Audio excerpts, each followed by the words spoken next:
Good morning students. Students, जैसा कि हम लोगों ने इससे पहले लघु कथा के बारे में पढ़ा था और उसके अनेक बिंदुओं के बारे में पढ़ा था कि लघु कथा कैसे हम लिख सकते हैं, और मैंने उसमें उदाहरण भी दिया था लिखने के लिए।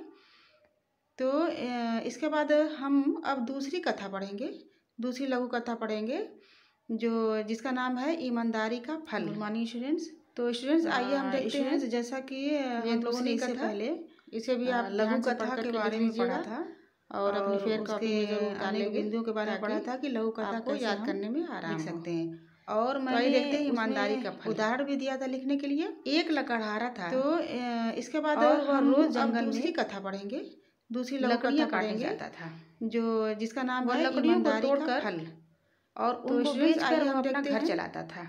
ये दूसरी कथा, इसे भी आप ध्यान से पढ़ करके लिख लीजिए। जीवन यापन करता था और अपनी फेयर कॉपी में जरूर उतार लेंगे। एक बार वह नदी के पास से याद करने में आराम लकड़ी तोड़ रहा था।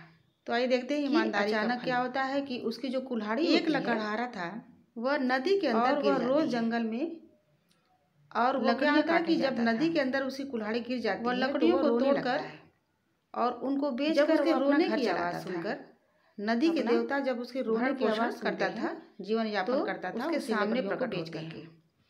एक बार वह नदी के पास से उसको एक सोने की कुल्हाड़ी दिखा करके कि अचानक क्या होता है कि उसकी जो कुल्हाड़ी होती है, बच्चा क्या यह वह नदी के अंदर गिर जाती है। और लकड़हारा था कि जब नदी के अंदर उसी कुल्हाड़ी लेने तो वो रोने लगता है और उसने कहा, जब उसके रोने की आवाज सुनकर नदी के देवता जब उसके रोने की आवाज सुनते हैं, जैसा कि तो जो नदी के सामने प्रकट उन्होंने फिर चांदी की कुल्हाड़ी के बारे में दिखाया, उसको एक सोने की कुल्हाड़ी दिखा करके क्या यह पूछते हैं कि लिख सकते हैं। तो क्या यह था वो तुम्हारी फिर दोबारा इनकार कर दिया।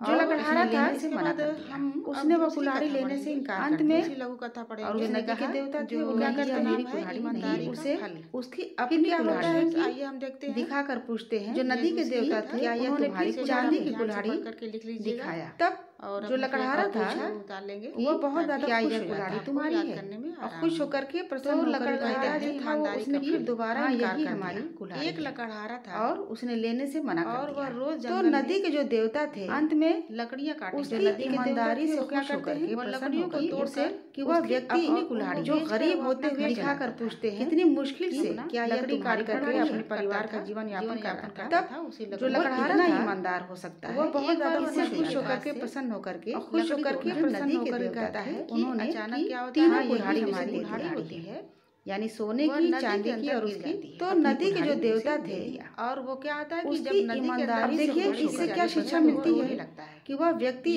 जो गरीब होते हैं मिलती है कितनी मुश्किल से लकड़ी काट करके अपने परिवार का जीवन यापन कर रहा था। भले ही वो गरीब इतना ईमानदार हो सकता है, लेकिन उससे क्या होता है उनका व्यक्तित्व निखर जाता है। एक सोने की जो नदी के देवता और उनकी एक अलग पर्सनालिटी, तीनों कुल्हाड़ी उसे होता है, ईमानदार होता है, यानी सोने की, चांदी की और उसकी पर्सनालिटी कुल्हाड़ी उसे दे दिया। भले ही वो गरीब होता है। अब देखिए इससे क्या शिक्षा मिलती है, लेकिन सच तो यह है शिक्षा मिलती है बढ़ जाता है कि और वो बहुत बड़ा इंसान जो होते हैं, इसलिए भले ही वो गरीब हो, ईमानदारी का फल जो होता है, लेकिन उससे क्या होता है उनका व्यक्तित्व निखर जाता है और कभी भी वो और उनकी एक अलग पर्सनालिटी बनती है, जो सच्चा होता है, ईमानदार होता है। इसलिए स्टूडेंट्स उसकी एक अलग इमेज होती है। हम सभी को यह हमेशा पढ़ करना चाहिए, भले ही वो गरीब होता है, चीजें छोटी हो या बड़ी, भले ही वो छोटा इंसान, हमेशा अंत में मनुष्य को ईमानदार होना चाहिए। तो ये है कि उसका फल सच्चाई का प्रतीक होना चाहिए और वो बहुत बड़ा इंसान। तो स्टूडेंट्स ये रही आपका लघु कथा ईमानदारी का फल। ईमानदारी और फिर नेक्स्ट वीडियो हम बनाएंगे आपको अच्छा तो सेंड करेंगे। ये सारी कथाएं आप लोग याद कर करके और अपने फेयर कॉपी में लिख लीजिए। Thank you. इसलिए